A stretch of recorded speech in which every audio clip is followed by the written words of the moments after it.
Welcome to the Ingenium Books podcast for the author, publisher, changemaker. Being an author is something that you've got to take seriously. You're an indie author, you take the risk, you reap the rewards, you are in charge of the decisions, you're the head of that business. What happens if you start writing your book before you identify your why? What's the problem with that? The Ingenium Books podcast. Your podcast hosts are Bonnie and John Wagner Stafford of Ingenium Books. Hey, that's us. Welcome, welcome. So excited about this episode. We are talking about the anatomy of a Wall Street Journal bestseller campaign. There are all kinds of bestseller campaigns. There's Amazon, there's Barnes & Noble, there's, who knows, a billion, gazillion other times. And of course, the New York Times bestseller list. But we're not going to talk about the New York Times. We're going to dig into the Wall Street Journal bestseller campaign because we've done a couple of them here at Ingenium Books. We've had some success. And joining me is my wonderful teammate and compatriot, Nancy Cavillones, who has worked with us on both of these campaigns. So, and Nancy has a wealth of experience in the publishing industry. She's worked for a couple of different publishers. She's worked for authors, and she's a former teacher. What else should I say about you, Nancy? I think you pretty much covered it. Thanks for having me, Bonnie. Yeah, no problem at all. And we'll talk a little bit more about what's coming up next for you at the end of the episode. But first, I want to talk about the Wall Street Journal campaign, not just what it is, but how an author might go about achieving that little status symbol, if that is in fact one of their goals. So first of all, Nancy, let's talk a little bit about why do authors always want to achieve a bestseller status, regardless of where it is? I think the biggest reason would probably be visibility. Visibility is a great way to bump up those book sales, which for most people, that is their goal. It's to sell some books, but visibility can also lead to invitations for speaking engagements and establishing credibility in whatever industry or field that they're in. Yeah, that makes sense.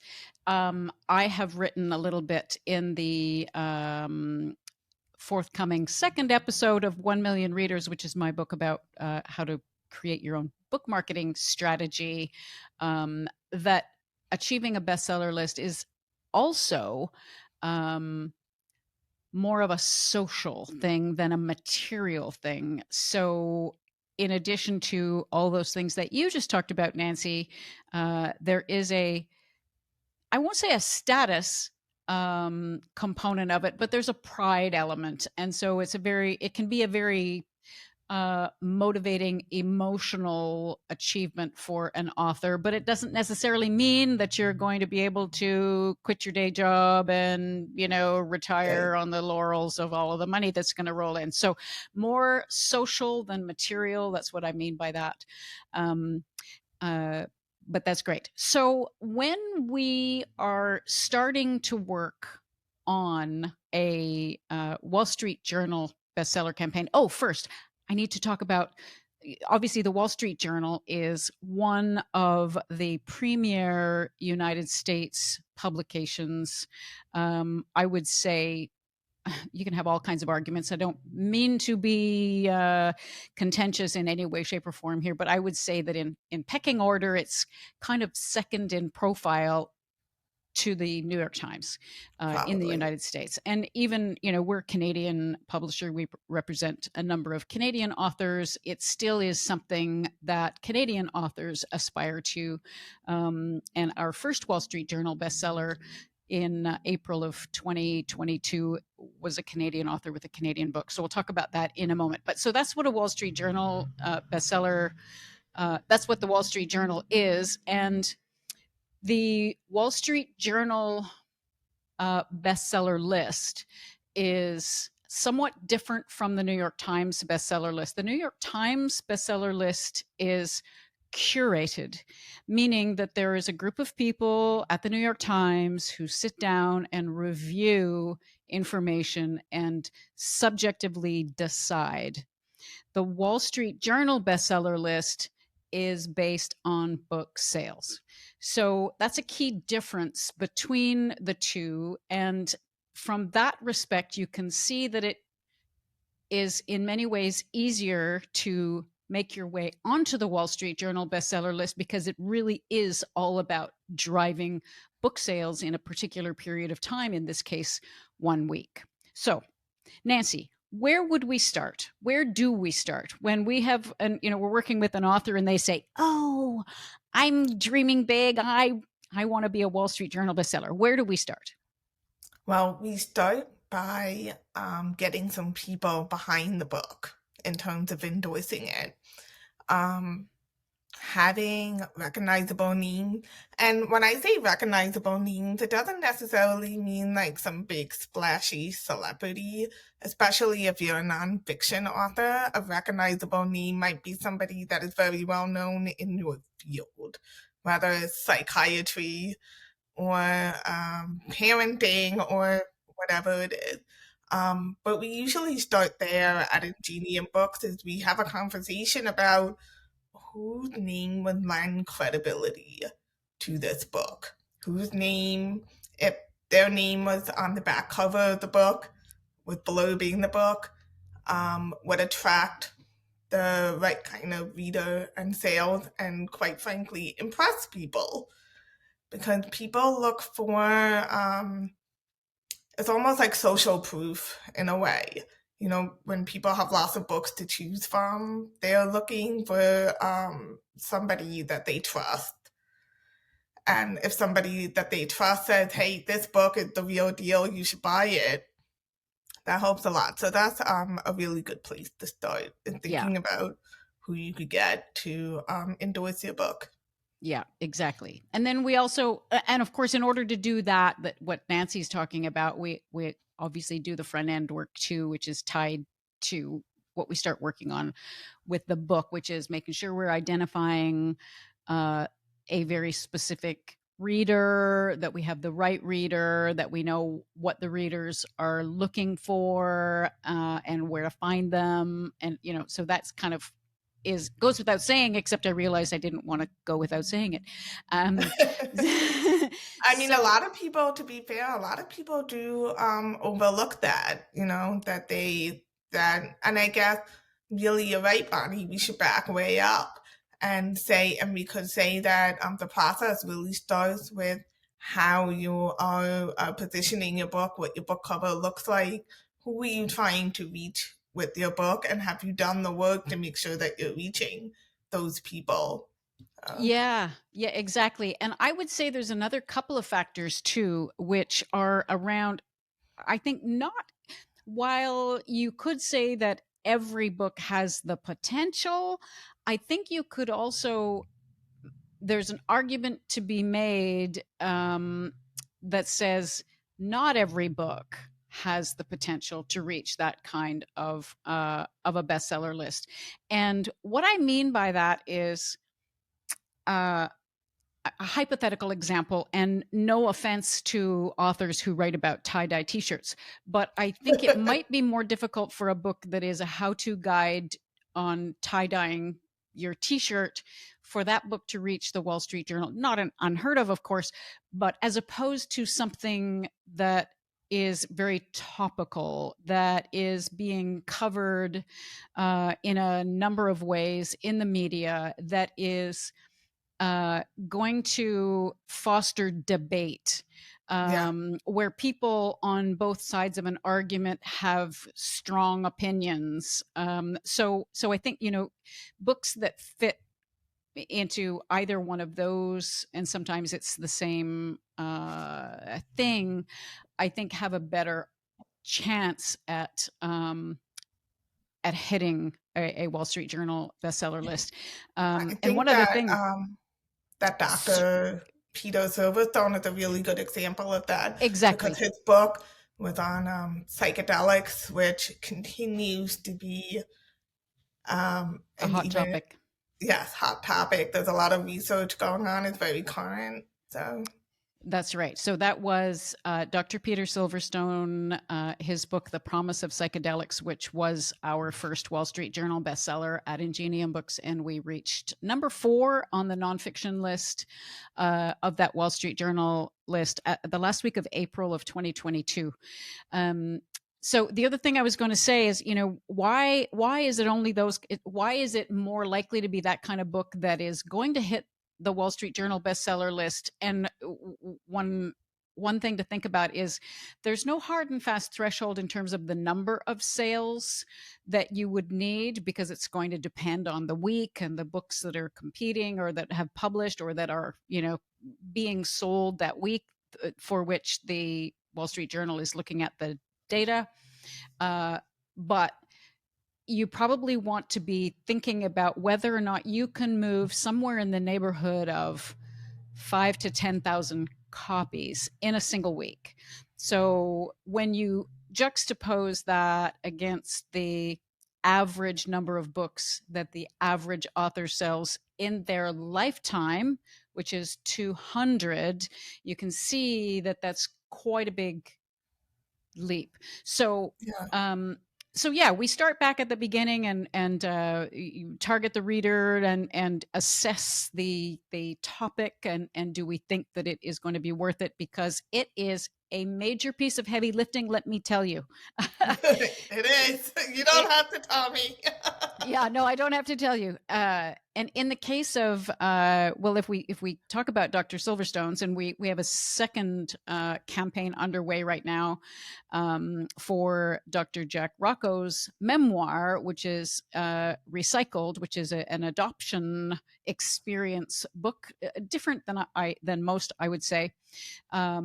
But both of these campaigns began months in advance of publish day and involved a team in place and a plan and a strategy and a rollout calendar, including those places that Nancy started to talk about, which is who do we want to attract to feature on the cover. So let's move to the next little, she says, in air quotes, category of the content strategy. Let's talk about that, Nancy. Well, the content strategy starts with, I think, working with what we have, which is the author's own writing.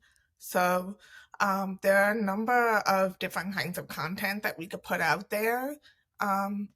The first kind of content is quotables from the books, social content, and really getting people to take notice, getting people starting to share the content and kind of create a ripple of visibility out there by leveraging audience, which is another discussion that we should probably have.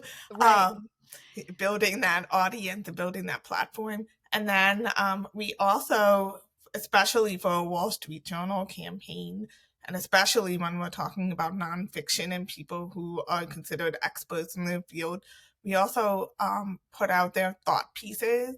And these are pieces of content that are drawn from the book, but may include information that didn't make it into the book and has the author's perspective or insight into issues surrounding their topic that help to establish them as an expert. And these thought pieces can be placed on, they could be written as LinkedIn articles, they could be placed in media, whether that's local media or national media. They could be placed on websites like Psychology Today or Medium, and other long form content type kind of websites as appropriate for the type of book that it is. Yeah. So we have social content, we have thought pieces, we have blog posts that can be drawn from the book as well.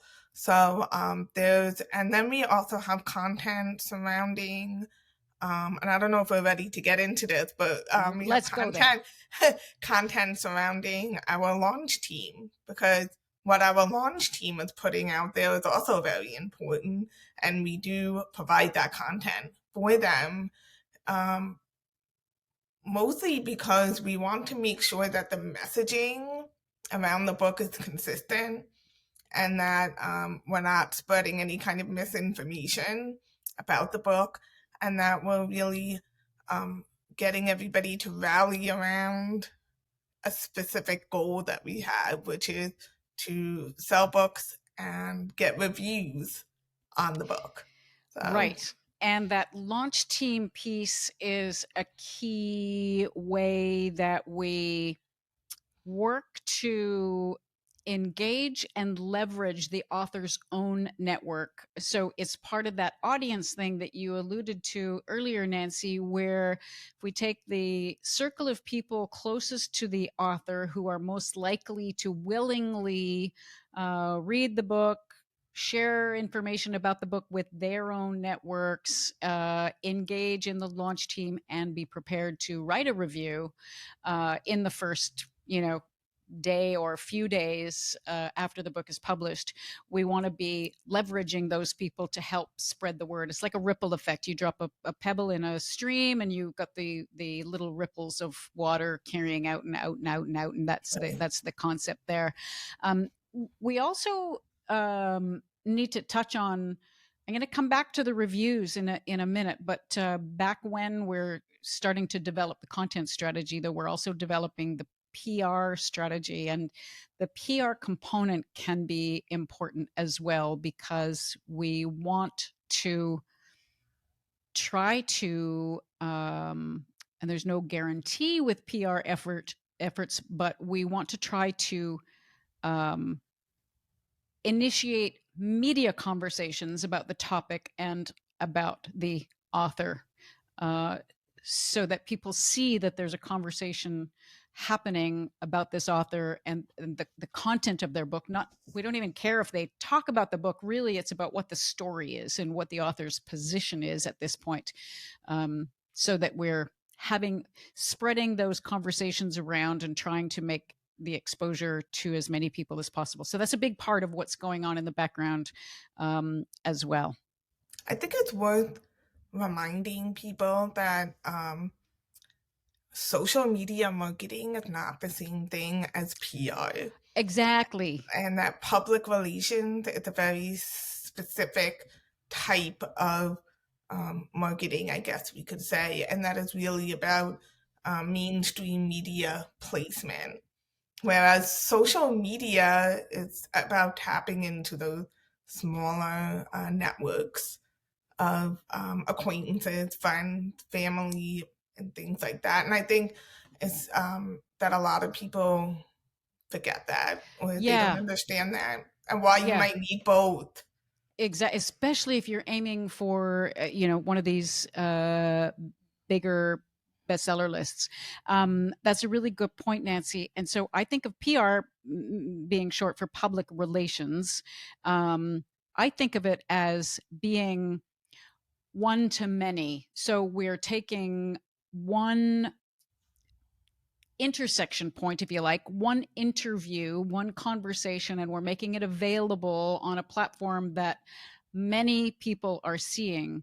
Now, you might think, well, that's the same as social media, but social media is a little bit different in that we are all using it as individuals. So we are, even the way we think about and put together social media content is about one person to one person, and really it's one at a time. So PR is one to many, and social media is one to one, although we want it to multiply. We want a social media post to be seen by as many people as possible, of course. And it's also important to remember that when it comes to PR versus social media, that with PR, they're really not so much interested in the book as they are in the story. Exactly. And the person behind that story. Whereas with social media, you might focus more on the book as well as, getting to know the person behind the book. Yeah. We have less time with social media, I think.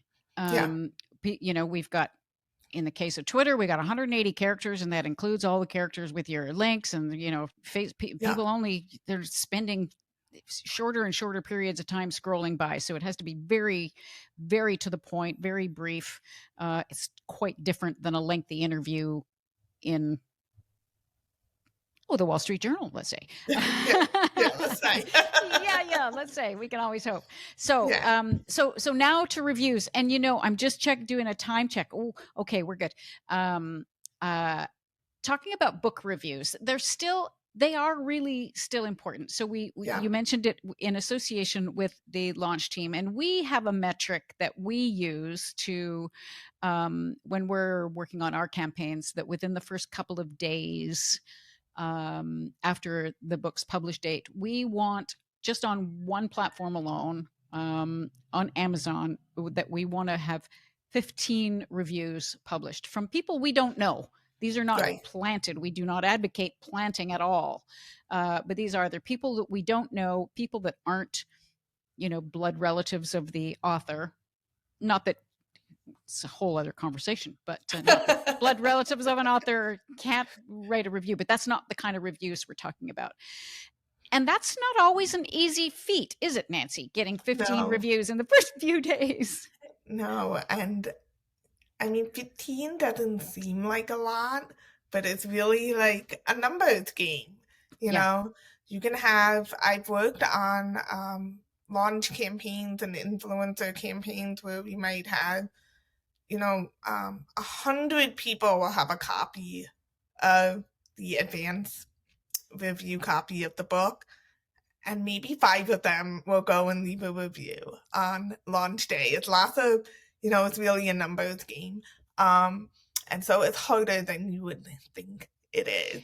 And this is one of the reasons why I think at Ingenium we invest a lot of time and effort into the launch group, because a launch group that is nurtured and that feels empowered to talk about the book, to leave reviews, will be much more effective and will go to work for you. So I don't know if you get into the whole process of check the time. What else do we have to talk about? We'll figure out. We'll see. Exactly. I will say that getting those reviews, you really have to be unafraid to bug people. Yeah.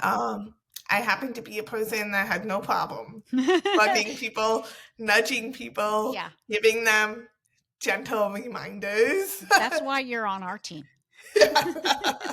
But really, it's all about the nurturing. And I think that one of the things that we do that sets us apart is that we really think critically about how to write a review, and not just, physically how to write a review, like go on Amazon and type in your review. Like, that's not what we're talking about.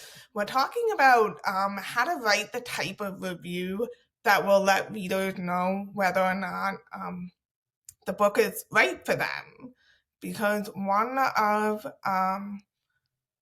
the ways that a book can quote unquote fail to meet expectations is that there's a distance between what the reader expects from the book and what they actually get.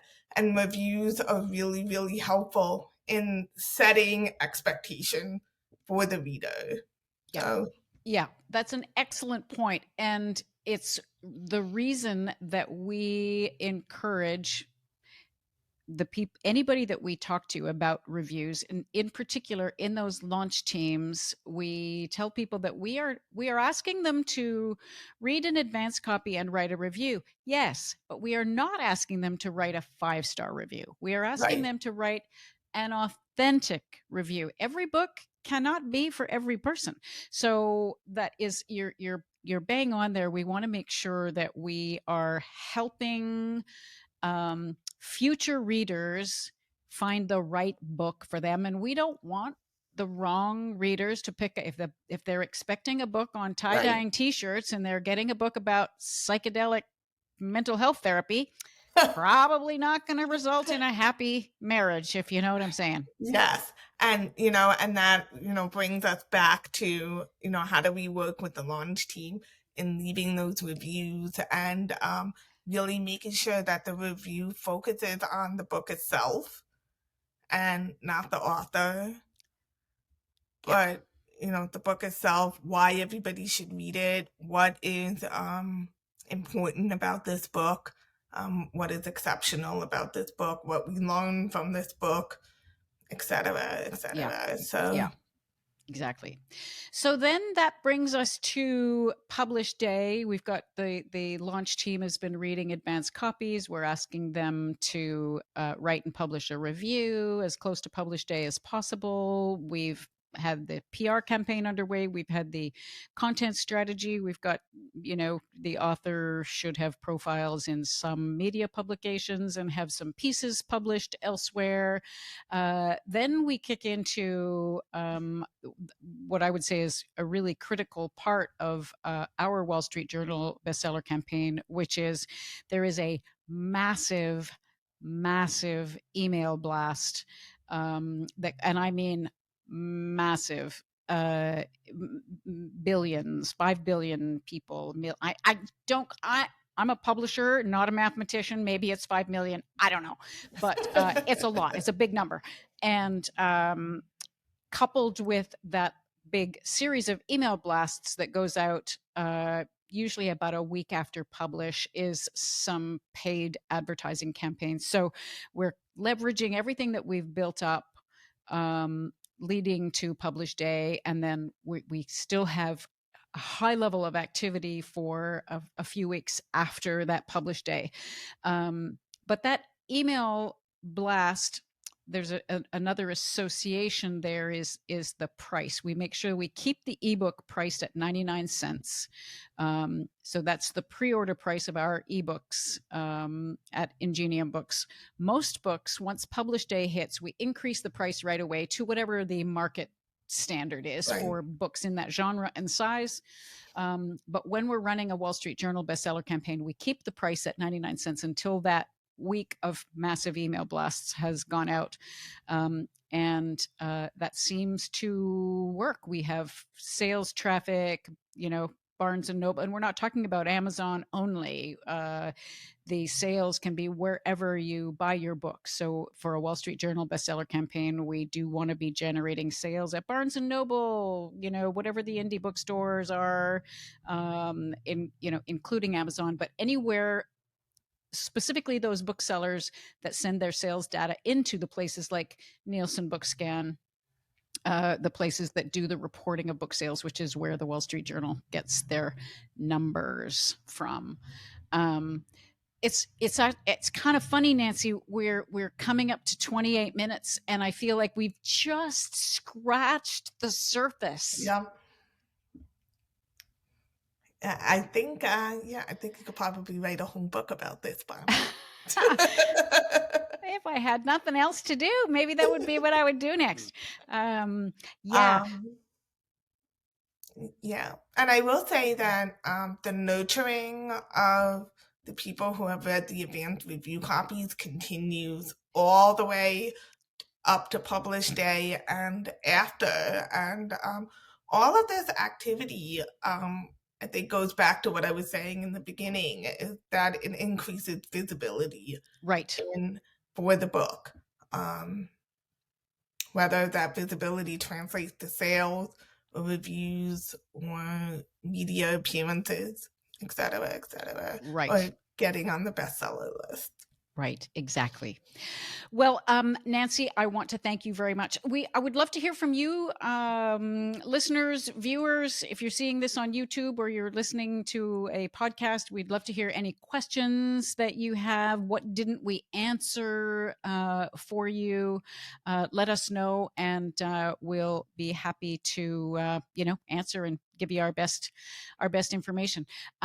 I do have one other small thing, which is to thank Nancy very much for being here today and helping guide us in this conversation about Wall Street Journal bestseller lists. But Nancy is the publishing manager here at Ingenium Books. We've been working with her for almost 2 years, I think. I think so. Anyway, Nancy has decided to move on, and she's got a wonderful new phase of her life that has nothing to do with working for publishers. I'm not going to say any more than that, except to say that it has been an absolute pleasure having you on our team, and I can only hope that somewhere around in the back of the of the machine you won't be a stranger, that you know that we're here and you can come back anytime. And thank you very much for everything you've done for us in Ingenium Books. It's been an absolute treasure. Same, Bonnie. Thank you. It's been wonderful to work at Ingenium. Great team. We're gonna miss you. I'll miss you guys too, but I'll be around. Don't worry. Exactly. I'll be part of your launch team. So, yay! Awesome. All right. And with that, I am going to sign off this episode of the Ingenium Books podcast. Thank you again for joining us, and see you next time. Bye. Thanks for listening. If you enjoyed this episode of the Ingenium Books podcast, please like, share, and subscribe. Subscribe wherever you get your podcasts, but also consider subscribing to our YouTube channel, where you can see these episodes in addition to hearing them.